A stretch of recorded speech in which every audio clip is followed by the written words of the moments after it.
Lumen nomor 11.783, 8 November 2024.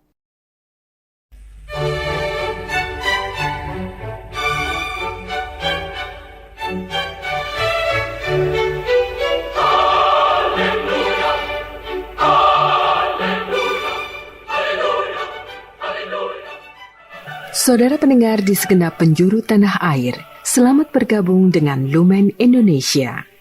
Lumen Indonesia, siap melayani Anda setiap hari. Saudara terkasih, marilah kita bersatu dalam Tuhan kita Yesus Kristus, yang tidak berubah dahulu, sekarang, dan selama-lamanya. Allah Sang Maha Rahim mengasihi dan menerima sebagaimana adanya kita. Allah Bapa kita di surga senantiasa bersedia menolong, menghibur, dan meneguhkan kita dalam menghadapi segala permasalahan hidup sehari-hari.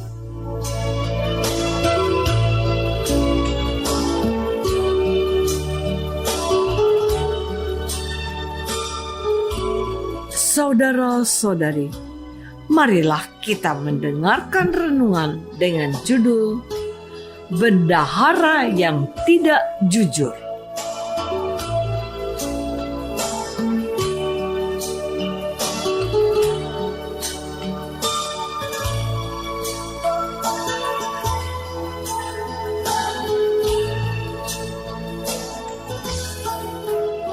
Yang berdasarkan pada Injil Lukas bab 16 ayat 3.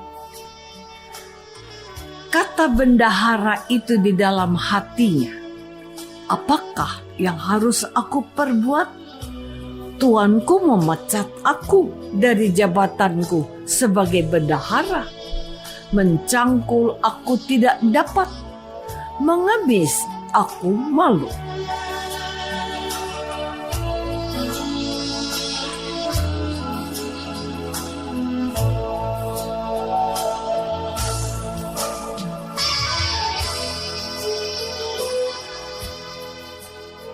Dalam nama Bapa dan Putra dan Roh Kudus. Amin. Saudara-saudari terkasih dalam nama Tuhan Yesus Kristus. Tuhan Yesus menyampaikan sebuah perumpamaan kepada murid-muridnya tentang seorang bendahara yang tidak jujur. Bendahara itu dipecat oleh tuannya lantaran dia suka menghambur-hamburkan milik tuannya. Kepadanya dimintakan pertanggungan jawaban. Karena tindakannya yang tidak sesuai dengan keinginan tuannya, bendahara itu dipecat. Kata tuannya, "Engkau tidak boleh lagi bekerja sebagai bendahara." Mendengar keputusan tuannya itu, bendahara itu berkata dalam hatinya, apakah yang harus aku perbuatku? Tuanku memecat aku dari jabatanku sebagai bendahara. Mencangkul aku tidak dapat, mengemis aku malu. Orang ini menyadari posisinya yang sangat terancam, dan dia bakal kehilangan pekerjaan. Untuk menyelamatkan dirinya dan hari esoknya, inilah yang diputuskannya. Ia merekayasa surat utang orang yang berhutang pada tuannya dengan mengurangi jumlah tunggakan mereka dengan harapan orang-orang ini akan berbaik hati kepadanya dan akan menampung dia di rumah mereka. Ia melakukan jasa yang menguntungkan, yang memiliki piutang kepada tuannya. Saudara-saudari terkasih, dalam perumpamaan itu, tuan itu memuji apa yang dilakukan oleh mantan bendaharanya itu. Dia cerdik. Sekurang-kurangnya ia bisa menyelamatkan dirinya dari kehilangan pekerjaan karena ia bakal ditampung oleh orang-orang yang kepadanya ia telah berbuat baik. Apakah pendapatmu juga sama dengan apa yang disimpulkan oleh tuan yang telah dirugikan oleh sang bendahara itu? Saya justru berpandangan bahwa orang ini keterlaluan. Mengapa? Sudah merugikan perusahaan tuannya, ia masih sempat-sempatnya untuk memanfaatkan detik-detik terakhir ia menjabat untuk sekali lagi menguras harta tuannya. Yang punya utang 100 tempayan minyak cukup mengembalikan 50%-nya saja. Yang berhutang 100 pikul gandum cukup membayar 80% saja. Orang ini tidak peduli akan kerugian yang sudah pernah dia lakukan, sehingga ia harus menerima untuk dipecat. Ia bahkan masih melakukan kemurahan hati palsu kepada para pemilik utang kepada tuannya. Saudara-saudari terkasih, dari sudut pandang mana kita bisa melihat kehebatan seorang bendahara yang tidak jujur ini? Mengapa tuannya yang sangat mengetahui tindakannya itu justru memuji apa yang dilakukan oleh ex bendaharanya itu? Coba kita perhatikan. Orang ini melakukan kebaikan untuk orang yang suatu hari nanti bisa juga membalas kebaikannya, meskipun apa yang dilakukannya itu tidak benar. Do ut des artinya saya memberi engkau supaya engkau memberi aku. Aku menolong meringankan Anda untuk melunasi piutang Anda, bahkan menguranginya sangat banyak. Maka sepantasnya kalau Anda juga membantu saya setelah saya tidak bisa menjadi bendahara lagi, sebab saya tidak bisa mencangkul. Mengemis saya juga malu.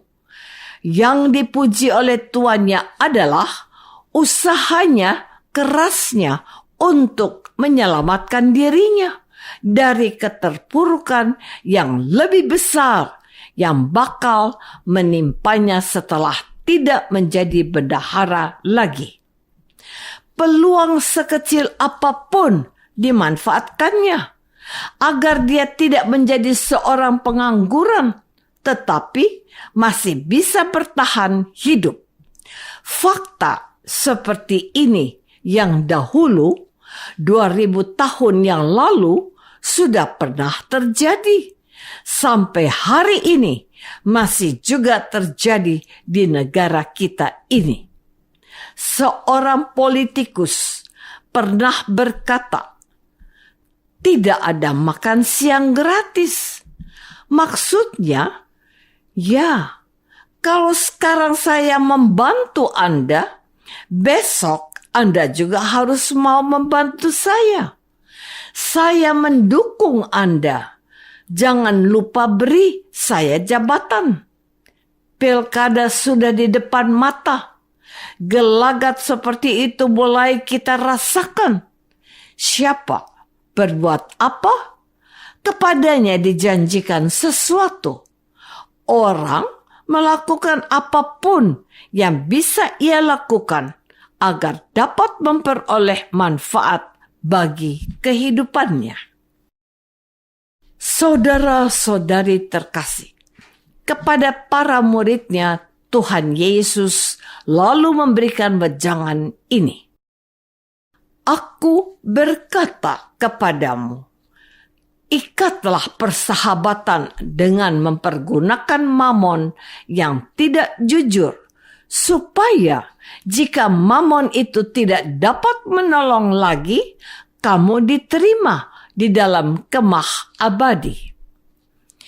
Sampai di sini, apakah semuanya menjadi jelas?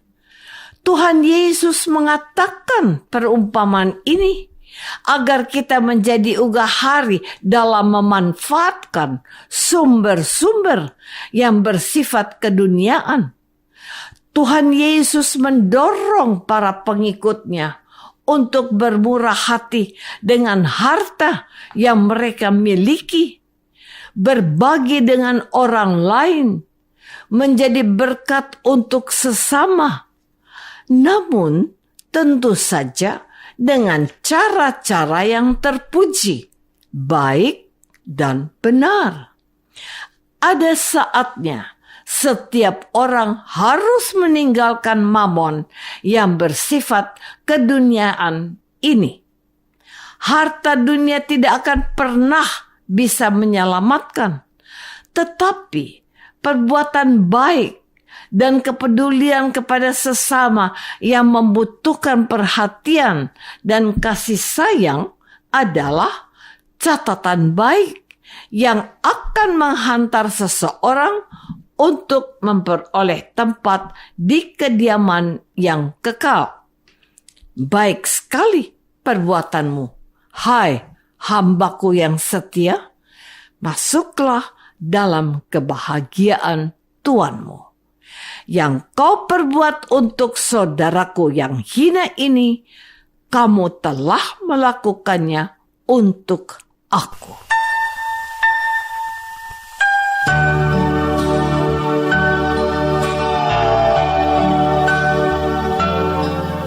Saudara terkasih, marilah kita masuk dalam saat hening sejenak untuk meresapkan renungan yang baru saja kita dengar bersama dalam kehidupan iman kita masing-masing.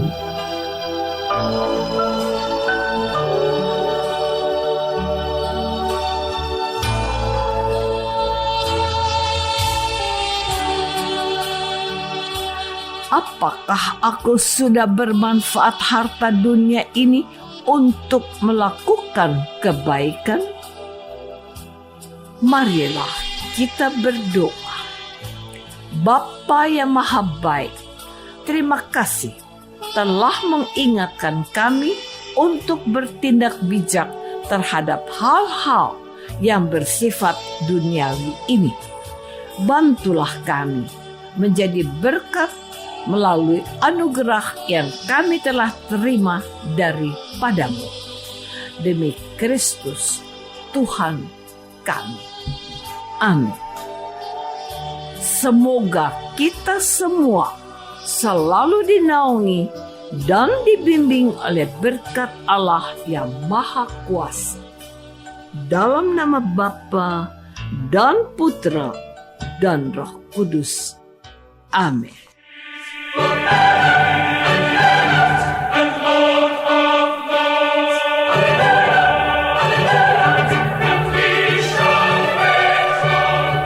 Dengan penuh kasih dan sukacita, Lumen Indonesia mengundang saudara-saudara seiman di segenap penjuru tanah air.